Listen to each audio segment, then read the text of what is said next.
even at this time. We bless and honor your holy name for the past 2 days and for what you've done. As we continue with the program this morning, we ask for your presence in the name of Jesus. Amen. Be with us. Amen. Speak to us. Give us all. And all other programs that we have done today, we let all done by your name in the name of Jesus. Thank you, Heavenly Father. Jesus, my name. That wears so many hats. Well, I know you would not want to be introduced other than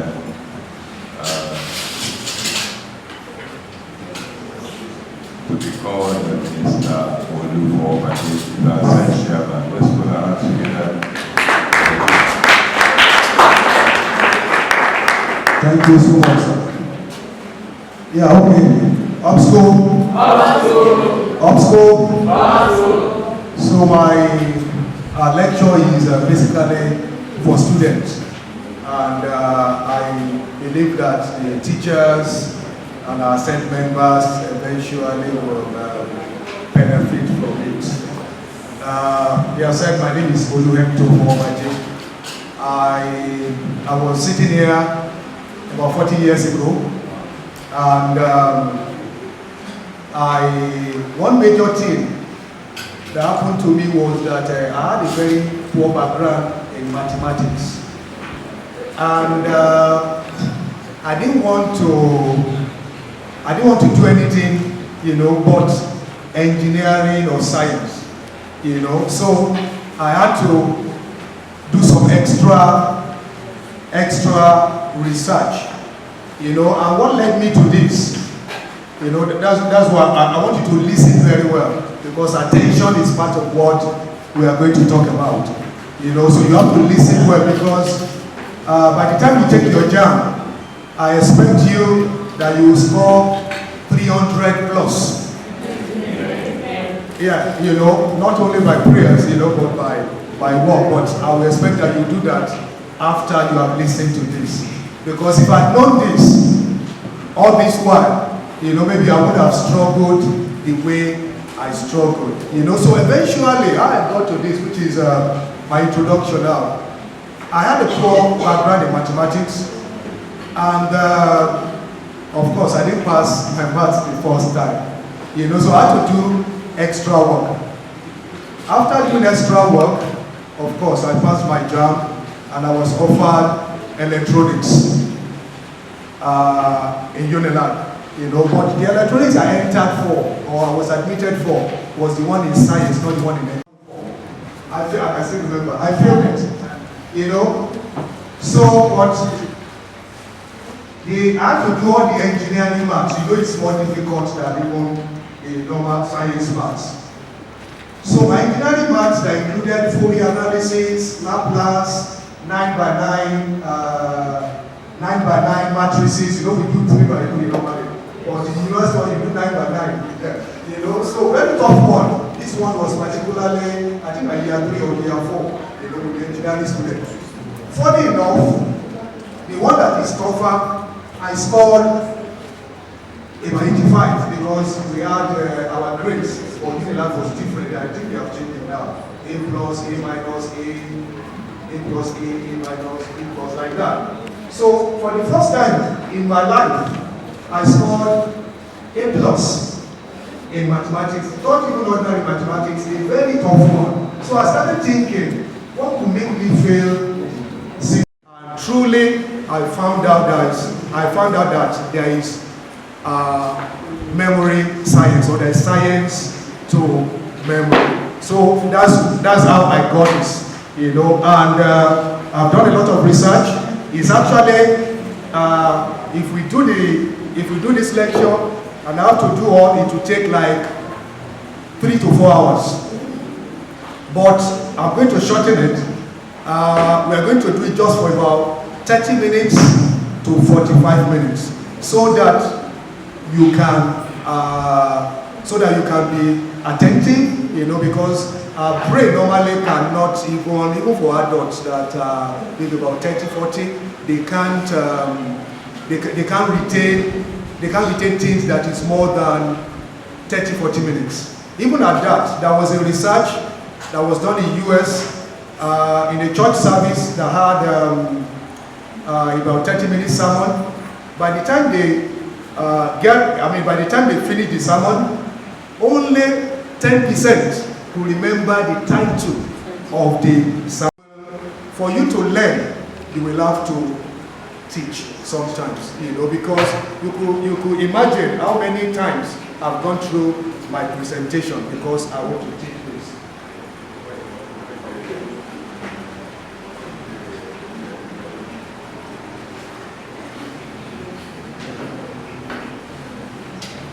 Okay, yeah. So before I move on, before I go to the main topic, I want to talk about being limitless. Can I hear you say that again? Limitless. Who can tell me the meaning? Being limitless. Who knows? From the back. Limitless. Yeah, just say it if you know it. If I say if I tell you that you are limitless, what does it mean? Sorry? Unstoppable. Yeah. Any other? Sorry? Beyond boundaries. Beyond boundaries. Yes. You got it. We often find ourselves being caged in a box. You understand? We often find ourselves being caged in a box. And what could those boxes be? It could mean several things to several people. It could mean that, science is tough for me. It could mean that box is caged by what I would call a three-dimensional force. If I'm speaking too much, let me know. A three-dimensional force. That is, a force is keeping someone in that particular box. And if you don't get out of that box, there is no way you can move forward. So, and I will represent, those forces by 3 M's. First M, second M, and the third M. The first M is your mindset. You understand? The first M is your mindset. So I'm going to ask a question, you better listen well. The first M is your mindset. And what does mindset say? That is the way we think, the way we react to things, the way we do things, or the way we don't have to do things. You understand? That's the mindset. For example, you can say, in my family, no one has ever gone to university. So because of that, I don't think I can go to university. Or you can say, in my family, because I'm a lady, or we are girls, none of our girls has ever gone to the university. Or I will just go and marry like my other, like some people say, you just have an husband, get married, and you are sorted out, So that could form mindset, So I would say that mindset influences how people interpret and respond to situations, challenges, and opportunities, affecting their behavior, motivation, and overall outlook of life. So basically, mindset is your attitude and assumptions about life. Self-belief, self-talk shape, change limiting beliefs. You have to change your limiting beliefs to unlock new possibilities. Because if your mindset is not proper, if your mindset is negative, it will be difficult for you to do a positive thing. So you have to change your mindset first. Once you believe you can do it first, then you now look for other M's or other things that can move you ahead. The second M is what is called motivation. You understand? The second M is what is called motivation. What is motivation? driving factor behind why people act or think or behave in a particular way. I can be motivated by my sister and say, well, I want to become like her. And because I want to become like her, and if I have the right mindset, then obviously I'm closer to my dreams. Right? So motivation is the internal or external force. We can do that, you know. So I will just go to where all the ends, you know, intersect. You know, where all the ends intersect, and that is where we call integration. That is when you have the right mindset, you have the right motivation, and you have the right methods. Obviously, you are what? Limitless. You are limitless. You understand? Once you have all those M's, you know, in place, you have the method, you have the motivation, and you have the mindset. You know, but your motivation must not be archaic. If it's archaic, then definitely it might still not work. So I want to jump that because of time. I don't know if someone is keeping time for me. Yeah, so we want to go into the memory arc right now. You know, so I'm going to state some facts about the brain. I want to state some facts about the brain. That's the memory arc, you know. Because I want you to know this, that I'm sure in the class, some will be scoring 90, while some will still be scoring very low, right? Of course, it's normal. It's in everywhere, you know. But by the time you listen to this, I believe that those that are in the bottom ladder will be able to move up to the top ladder, so that you can be as successful as our set. Yes, more than, I like that, more than ourselves. That's what they call what? Mindset, right? Yes, you know, so I'll state some facts. Human brain starts with similar potentials at birth.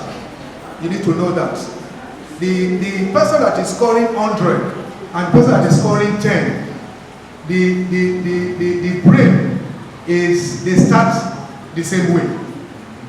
Though you might ask me that some people are skillful. Yes, God gives skills to some people. Some might be very good in arts, some might be very good in communication, some might be very good in engineering. It comes to them naturally, you understand? So they will excel maybe better in those areas. But even at that, if you are not so good in mathematics or you are not good with figures, you can always learn it. If you are not good at, if you want to play football like Ronaldo, and if you want to play ball like Ronaldo, and you don't know how to play football, what do you need to do? And you want to do it, you just look at the methods. What you need to practice. You understand? You might not have that, but you just go and practice. Yeah, so another thing I would say is that emotion intensify memory retention. You know, because we are emotional beings. We are not logical, but biological. Do you understand? We're emotional. If they beat me in the morning before I come to school or before I come to class, what will happen? Two things, right? Are you listening? Yes. What will happen? Two things. If they beat me early in the morning before coming to class, what can happen? Sorry? Sorry? Moody. Yes, of course. You could be moody. You understand? You could be moody. At the same time, that meeting also can change something in me and become attentive. It depends. That's why we are emotional. You understand? We are emotional. So it could be for good. So it will be more for bad, but it could be also be for good, because it depends on where it resonates in your body or maybe your emotion. Yeah. So one of the spark plug of memory is interest. We remember things that we are interested in, and we forget things that we are not really interested in, you know. And I think, though this one is not written anywhere, not in the Bible, I think why God made our brain the way He made it is that there is no how we can delete information easily. For example, if I have an hard disk, a computer hard disk, a 1 terabyte hard disk, I can load the information of the whole Nigeria there. But it will be there for as long as that hard disk is good enough, right? Even 100 years, 200 years it will be there, except that hard disk is destroyed, right? But if you want to free space, if it's filled up, you want to free space, what do? You highlight some things and you delete. But for human being, you can't intentionally just delete. You can't. So I believe that's why God created that brain like that. So the more things you are interested in, the more things you have, you can retain. So we are going to talk about this fully. In order to remember any new thing, it's better you associate it with something you already know. Right? That's the way it works. We're going to talk about that later. Then one of the spark plug of memory. Look at talk about this. Okay, so who can tell me who knows computer little? Where? Yeah? Or who has a phone? I don't mean here. Maybe you don't have to bring phone to. What's the highest capacity of your phone? Sorry? 128 gig. Okay. I'm sure we have 56.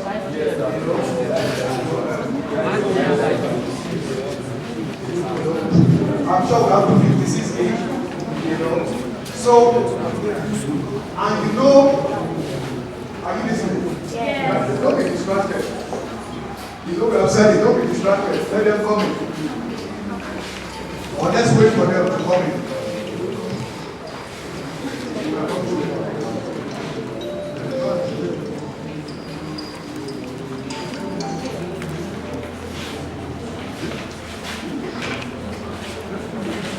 sure you know. So, if you compare with human brain is, with the neuroscientists, they said the human brain is 2.5 million gigabytes. I don't know if you understand that. You know, I have a terabyte external disk in my computer, just 1 terabyte. 1 terabyte is just 1,000 gigabytes. That's 1 terabyte. So I'm now saying that you have 2.5 million gigabytes. That's the human brain capacity, which means you can imagine what it can be stored there, right?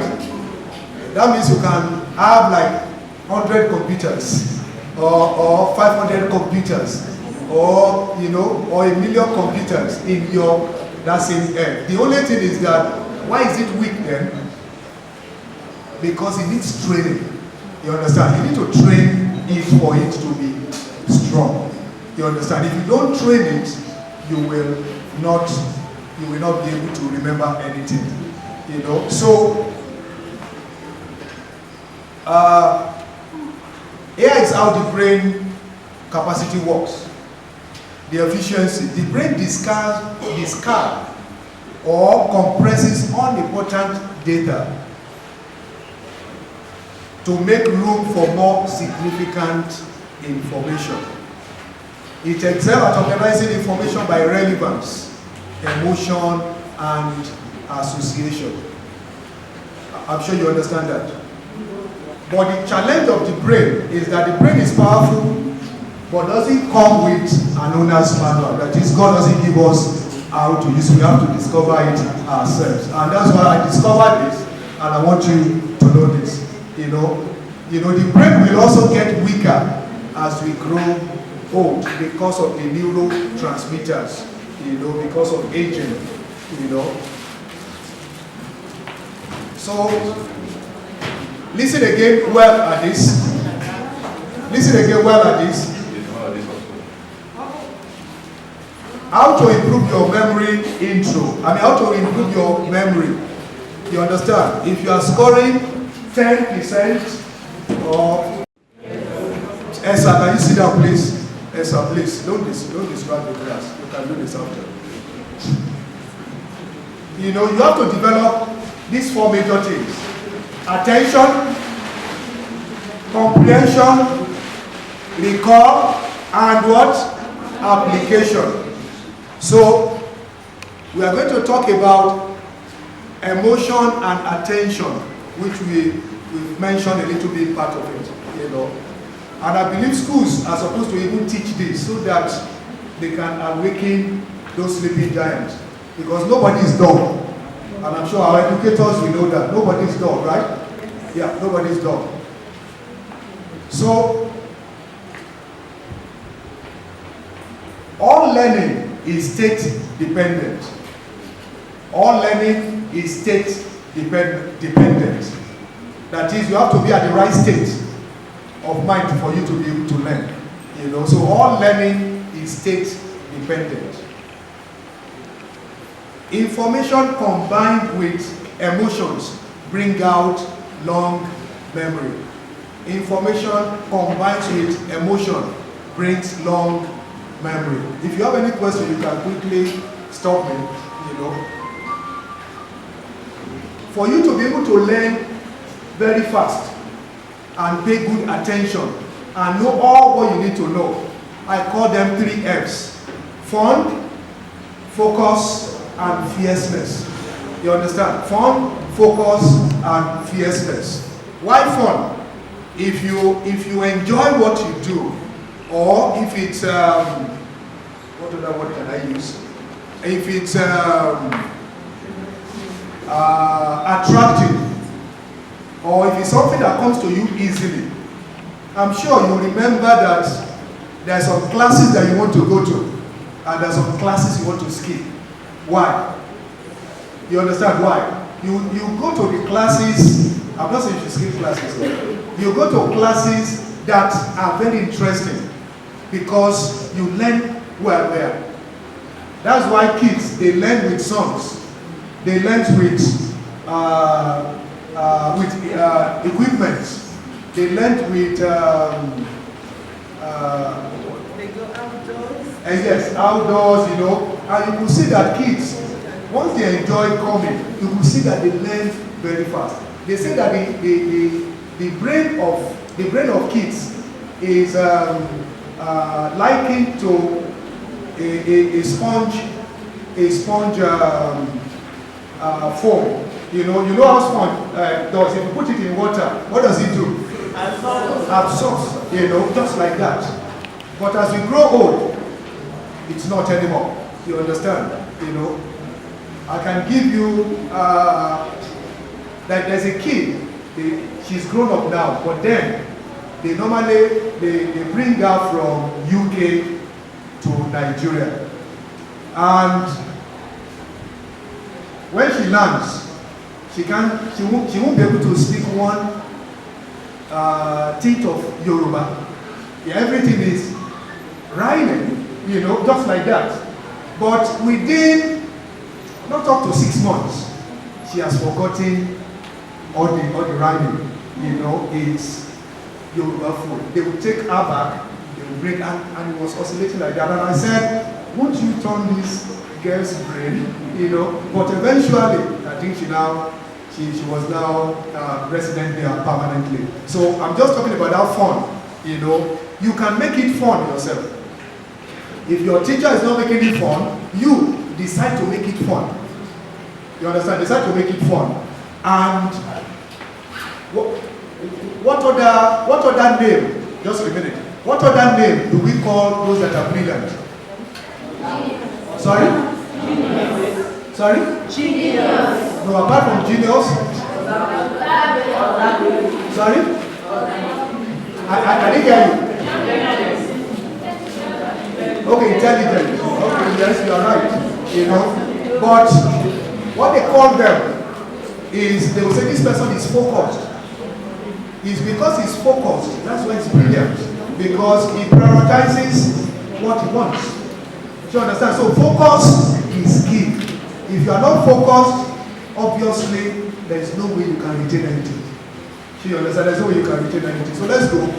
So, we've talked about all the things you need to know: attention, comprehension, recall, and application. So I want to talk about attention now.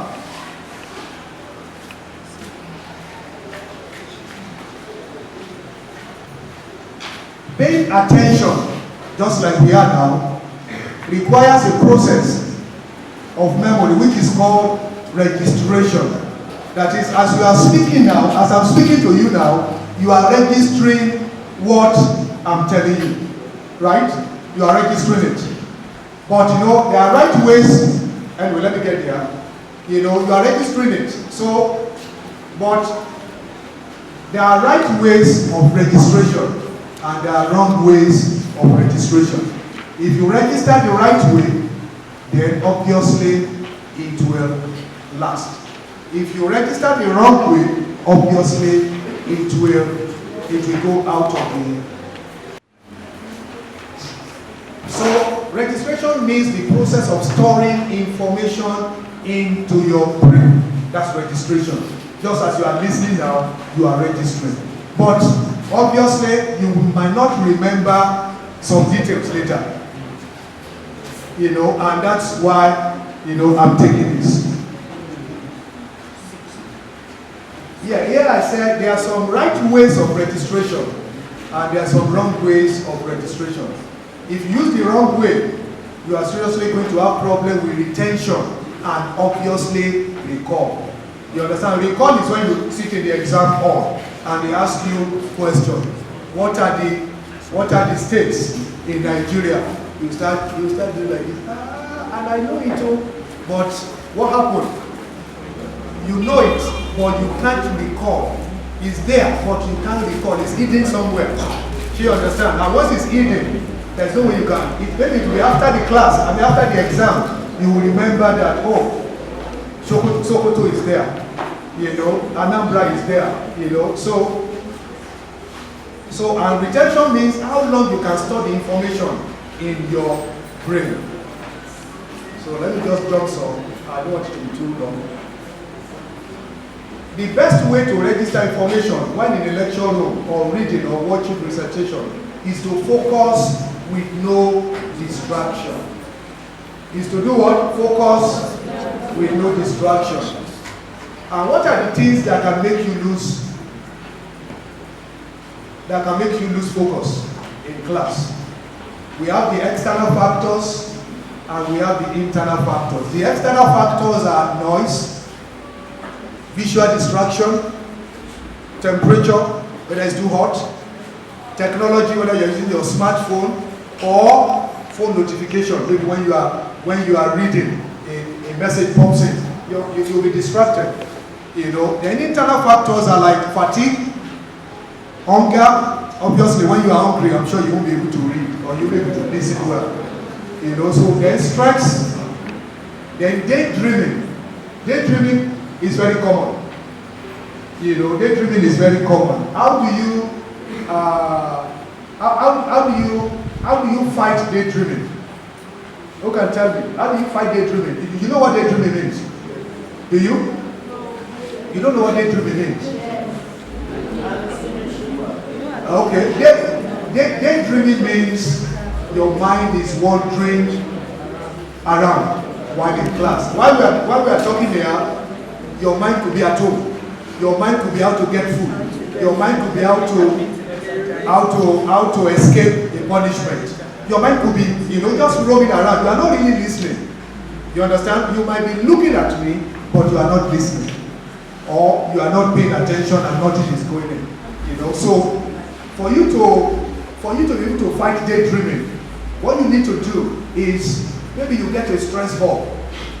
If there are no stress ball, I'm not sure you know what stress ball is. If there are no stress ball, you can get something like maybe something sack, which you can punch from time to time. Do you understand? Once you punch it from time to time, your mind comes back. You understand? Even if you are daydreaming. You're already in your housemaster's house while you are in lecture. So watch that from time to time. So I'm talking to those who daydream so that you can come back. You know, so other factors are multitasking. That is when you are reading, you're also doing some other things when you are talking to some other people. You know, then peer interaction, physical comfort, whether the posture, if your seat is not comfortable, if you are not sitting in the right way, or if you are looking from a particular angle that doesn't really favor you, or you can't see well, you know, those things can cause you to be distracted.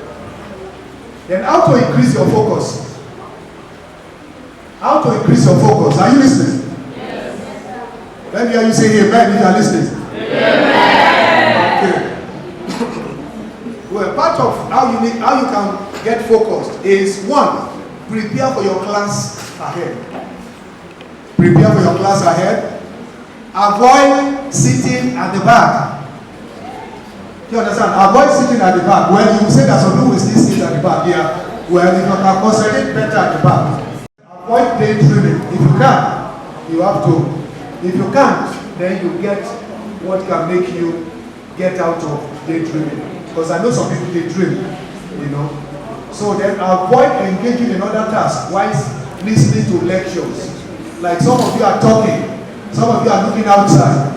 There is no way you can, there's no way you can listen to, there's no way you can pay attention while looking outside. So you're already distracted. You know, so then make sure your seat is comfortable. So once you have done a proper registration, then you need to comprehend. Then you need to comprehend well, right? Once you have done the proper registration, then you need to comprehend well. For example, if I tell you if 2x equals 10, what is x? And I tell you x is 5. Obviously, you can remember. But if I tell you in the exam, I say 1 over x. 1 over x5 equals 10. What is x? You might not be able to remember. You might not be able to get that done. So you understand? You might not be able to get that done because what? You have not comprehended. You don't understand well. You know, and once you don't do that, obviously you won't be able to you won't be able to comprehend. So one of the key processes in comprehension is called association. You understand? Association. Association play crucial role in enhancing memory, understanding, and information. And I said the association is for you to associate what you don't know with what you already know. For example, let me give you some key examples. I hope you are listening. For example, you know, like when we were in school, to spell believe, whether it's L-I-E or N-E-I, we have issues there, right? I used to have two. You understand? I used to have that. Whether it's N-E-I, most of the time, most of us will write N-E-I. You understand? But if you put in a particular association that don't believe in a lie, don't believe in a lie. You understand? The lie there will let you know that, oh, the belief is L-I-E and not E-I. You understand? Or L-E-I. So that's a form of association. You understand? Hope you got this. Hope you are here. Okay. So also, I'll give you another one. If you're having issues with spelling, stationary and stationary, you can say, oh, stationary is to stand still. You know that A is in stand. While stationary is to write a letter. You understand? That's an example. You should be able to coin yours. So once you have this, obviously there is no way you might want to write stationary, being on the same spot, and you put E there. Once you know that stationary is to stand. You know, also, If you don't understand proper and improper fraction, you know, this is a major example. It is not proper, right? Are you listening? You know, it's not proper. So this is another major association. Do you understand? You know, once you see a small letter or a small number over a large number, you know that this is proper. If you see the other way, you understand, if you can match those together, then you know that this is not proper. So that's an example of association. Another one in language, chien means dog in French. So you can relate this to a dog in your language. If you are learning language, you can relate this to it. Or the sound, we are going to get to mnemonics so that with that we'll be able to see what I'm talking about there. You know, so relating that, then I'm going to go to mnemonics now, or mnemonics. You know, there are specific memory tools, aids, or strategies designed to create stronger association. You know, we talked about association already. Like using a rhyme, acronym, or visual image to make people. You will remember that I keep saying that. You know, like acronyms, using a word where each letter stands for a concept or a piece of information. Like I'm sure you know about writing, which we used to use, you know, to stand for the colors of the rainbow. Then rhyme also. I'm sure you remember rhymes. You know, all these you can form yourself, you can form for other things. No matter how difficult a subject or a particular thing is, obviously you can visualize. When you visualize, for example, I can't forget how this school is laid out, even though I've been out for over 40 years, because I have the mental picture. I know where Mason is. I know where Mr. Ekulai that used to flog us is. I know Reverend Fatui's house. You understand? I can draw it out without going to Google, without going to mapping. You understand? So visualization is a very key part, you know, in you learning things. You know, like I put it there, you can relate the sound of that chair, which is dog in French, to like chair. You understand? Rocking in a chair. Another one, of course, is creating a sentence where the first letter of each word represents what you need to remember. You remember the parentheses, exponent, multiplication, division, addition, like that. Please excuse my dear Auntie Shirley. You know, that one is easy to remember. And once you can remember that rhyme or that song, of course, easily you'll be able to remember that. Hope you are writing. Okay. Actually talk about it. Visualization and association techniques make abstract information more concrete and memorable. You have to create vivid mental images to represent new information.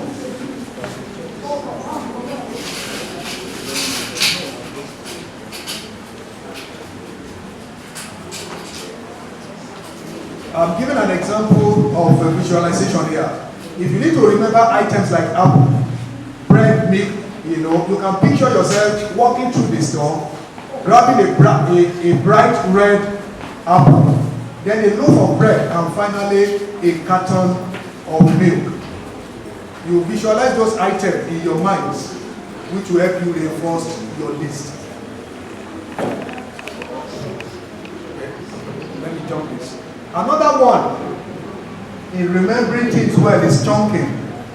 Chunking simply means you break down things into smaller pieces, which will make you remember. For example, if you have big word like grandiloquence, it might turn some people's tongue.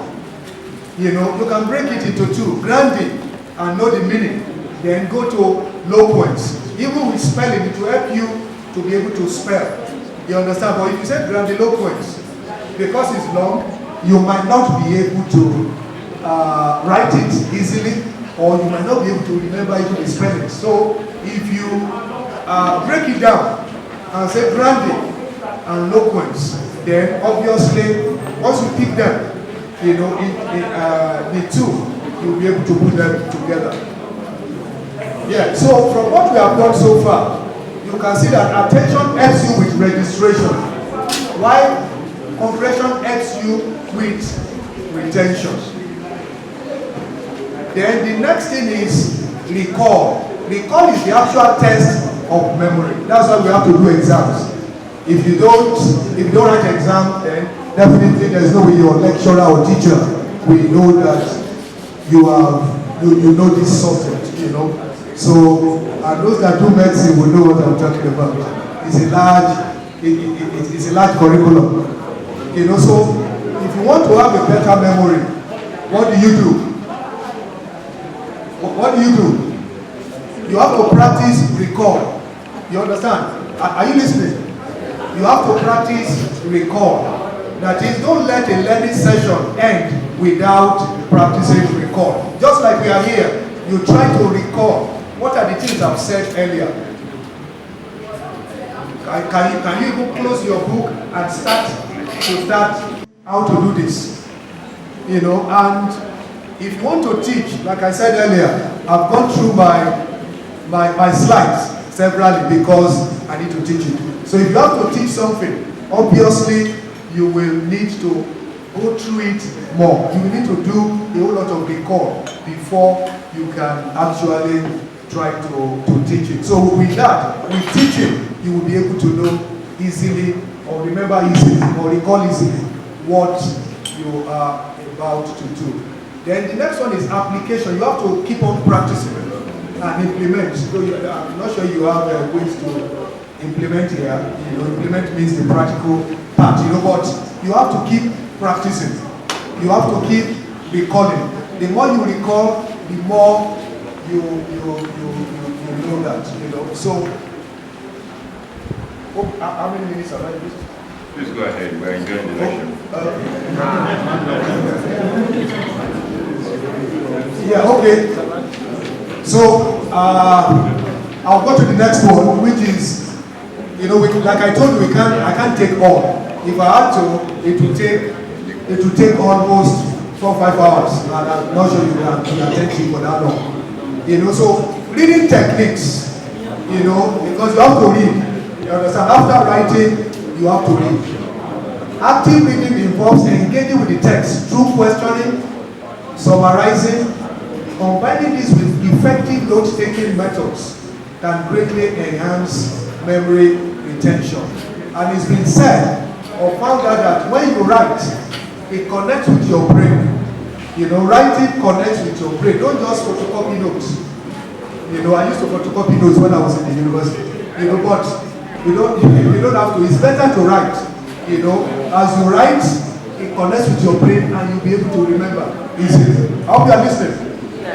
Okay. Then the reading techniques, which is called SQ3R. That is survey, question, read, recite, and review. You know, you look at what, you know, the areas you need to cover. Look at it, then formulate questions based on the headings. Do you understand? Then read actively, looking for answers to your questions. Do you understand that? I actually do this when I don't attend classes. I didn't know this what I was doing then. Do you understand? I didn't know this what I was doing then, but I do this when I don't attend classes.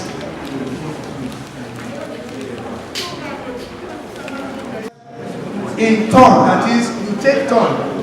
If I'm going to teach biology today, another person will teach English, another person will teach maths, another person will teach chemistry. You take that in turn. You are not listening up. Then try and pick to teach the subject you are weak at. Why I said this is that if you are weak at a subject and you want to teach it, you will have to do extra work. So understand? So try and teach a subject you are weak at. Don't necessarily teach the subject you are very good at. Because if you are teaching the subject you are very good at, you are already good at it, and you might not do anything extra. So the subjects that you are weak at, pick them and try to teach them. Then write in class.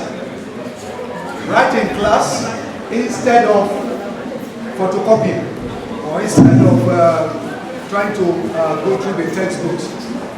Then another thing is that you take puzzles. These are the things, these are memory activities that can enhance retention. Like chess has been identified with being very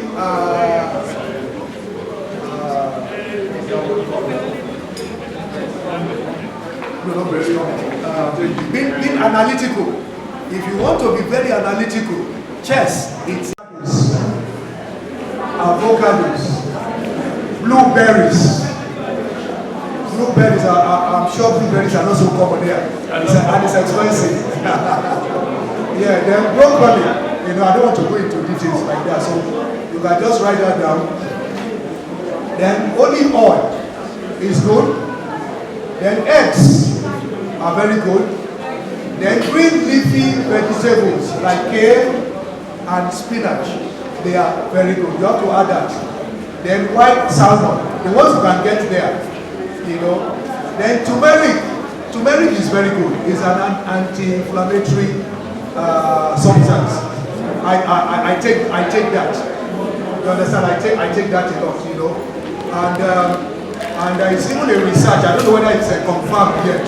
There's a research that if you take some certain turmeric, it can lower your prostate. I don't know, the doctors will jam my ear, but I read it and I take that, I take turmeric from time to time, but you have to add some kind of black pepper. It's black pepper that makes it absorb well in the body, So then walnut, which they call masala. Yeah, walnut is very good. Then dark chocolate, I don't know about dark chocolate, but yes, the dark chocolate is very good, not the milky one, So I know you're tired already. That's why I said that I won't need to take it for that long, but already it's over. So, question. Thank you.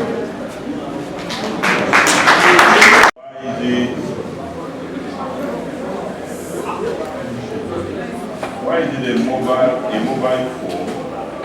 Why is a mobile phone? Sorry, it's the handwriting. This one is let me read it. Please, sir. Information combined with emotion brings long memory. Long memory. Kindly expatiate more on this.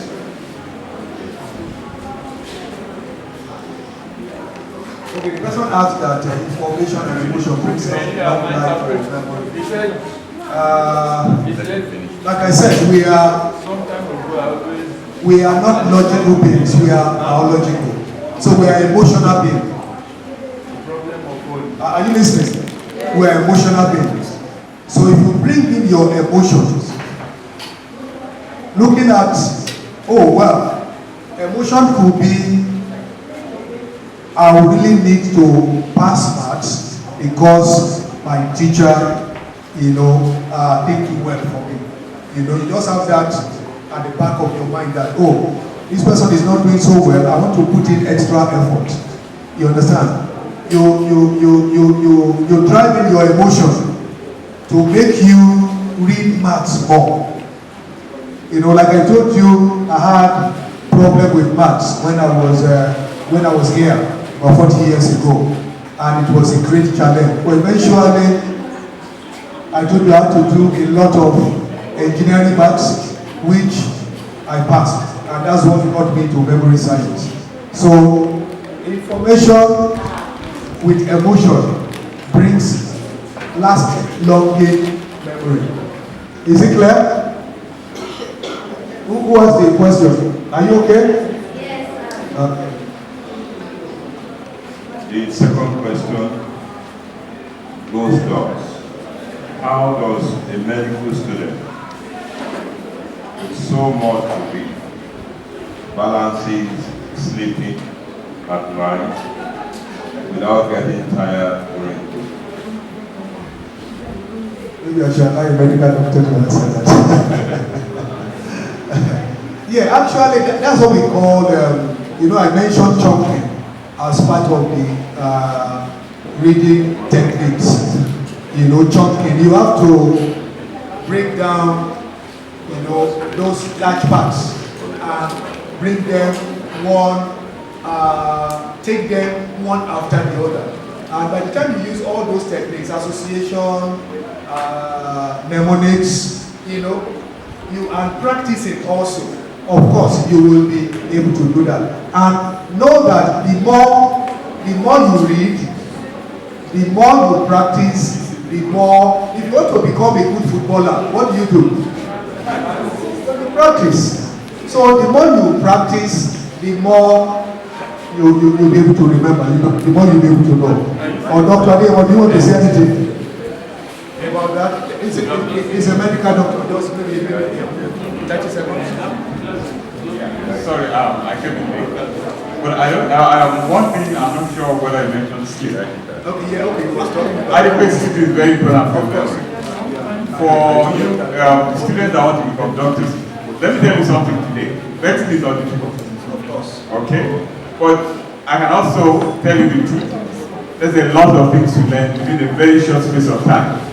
So what you need to do is just consistency.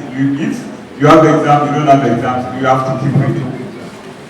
When you get into university, you won't be able to play like your colleagues, you won't be able to do most of the things they do. You just have to keep reading. But medicine is not difficult. But you have to read. That's just it. And the more rest you don't take, or rest you have in terms of sleeping at night, the more you remember. All right, thank you, doctor. So if I will add to that, because some people have trained their brain properly.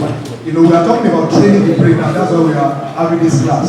Some people have trained their brain properly. If they read for 2 days, let's just use that as an example. If they read for 2 days, they might probably remember, maybe, let me say, for example, a 50-page book.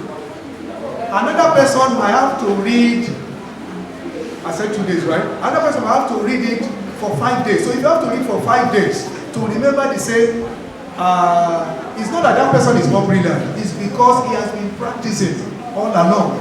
And that's why he has trained that brain. And because of that, he can remember it more easily than you have not been practicing. So if you now have to achieve what he has achieved in 2 days, then you have to put in more. Maybe you now do 5 days for you to be able to do that using same technique. Thank you. A round of applause for us.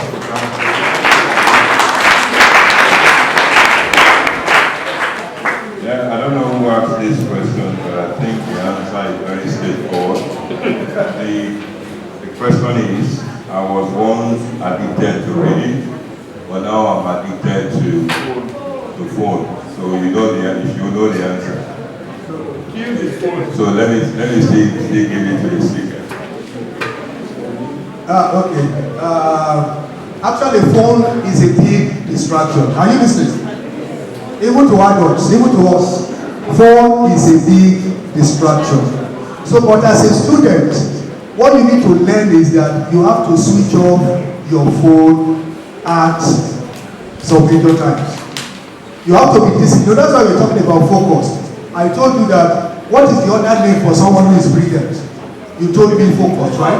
Yeah, so for you to be focused, you can't be focused and play with focus.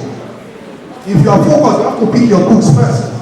So you let your priority be, We are coming. And our president has said a lot. But I just want to share an experience with you, especially the kids, the students. You see, one thing that I really want you to take away from here, in addition to everything that has been said, is the issue of having a group study. And what I mean by that is, don't ever think you know everything. I struggle a lot. When I finished from this university, I went to OAU. I did my first degree in OAU and I traveled abroad. And when I got there, my first 2 months, I struggled. Why? Because you all know, back home in Nigeria, when you know something, you don't want your neighbor to know it. You don't want your fellow student to know it. Because you are thinking he's going to know it or he's going to score higher than you. Please, I'm begging you, from now on, try as much as possible to emulate studying with your friend. Whatever you know, try as much as possible to share with whoever is your friend or your colleague. Even if you don't know it, seek somebody who knows it. I'm telling you, like the question the other fellow asked about cramming. Yes, sometimes cramming works, but you will gain more in good teaching your fellow student.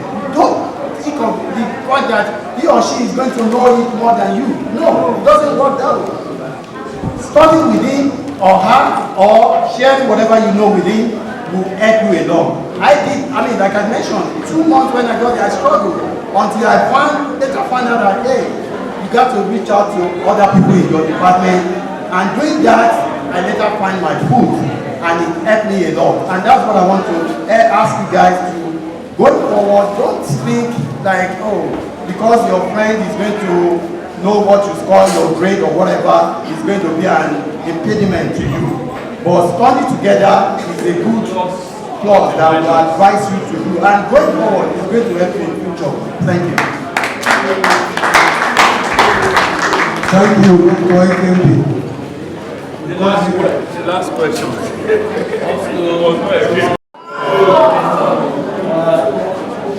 If you have actually enjoyed this lecture, say also. If you have not, say do. You're not paying attention. Students, I'm sure the person that said do did not really pay attention. But I want to encourage you that this kind of lecture, you may not appreciate it now until maybe another 40 years. It is better you learn from the elders now and the people that have gone through the road.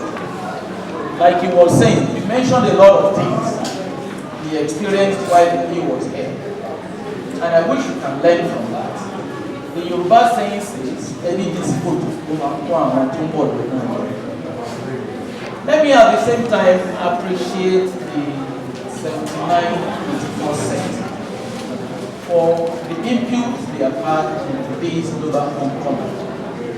This is actually the first time we will be tagging this as a global homecoming, and they have really impressed the alumni of the world.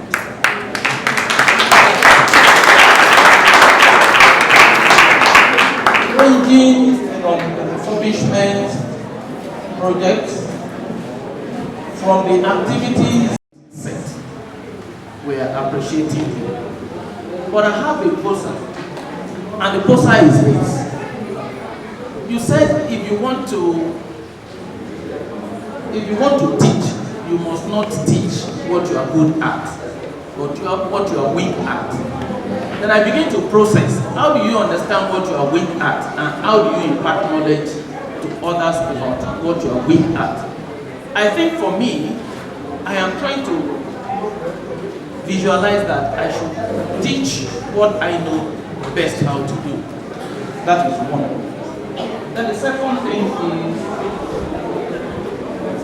I must actually appreciate you because I have benefited immensely from this thing. As he was teaching, my line of thought was that he kept on resonating in my mind that a lot of things, if put into practice in his lecture, will help in someone not going into old age dementia. Like, for example, learning new traits, regeneration of the brain, learning new things. I think we have a lot to take home from here. Thank you very much. But at least I will want you to explain why I should teach what I don't know best. Thank you. Honorable, I'm just You can you can do it. Well, I guess he doesn't understand me well. You understand? Yeah, he doesn't understand me well.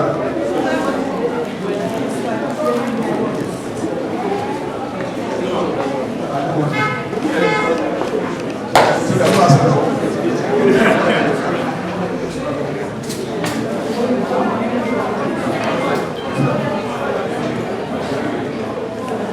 Honorable, sir, I want you to pay attention. Yes, thank you. Okay, yeah. I said probably you didn't understand me well. Yes. Of course, I expect someone to teach the subject that he knows the best. But if you strive to teach the subject you are weak at, what's that one now? Will strengthen your reading capacity. It will strengthen you to know more. Because you can't teach what you don't know. If I have to teach you chemistry, and I'm weak in chemistry, obviously there's nothing I will tell you. Okay, we are the 7984 set. And we would like to show you what we eat, what we read during our days. This is Blue Band. Every student have Blue Band. No, it's Blue Band. No, it's Blue Band. So you, pick one. Butter. Yeah, pick up another. This is cabin biscuits, and we used to soak it in milk and sugar. So lovely and delicious. This geisha, you use this to eat eba feshelu. Eba feshelu. To eat bread. Let us explain the feshelu for you. When you go to the dining hall and there's no food, you go back to your hostel, you go and soak gari in cold water to make it hard. And then we take our geisha, put it under the iron or the candle to warm it up. That is what we eat.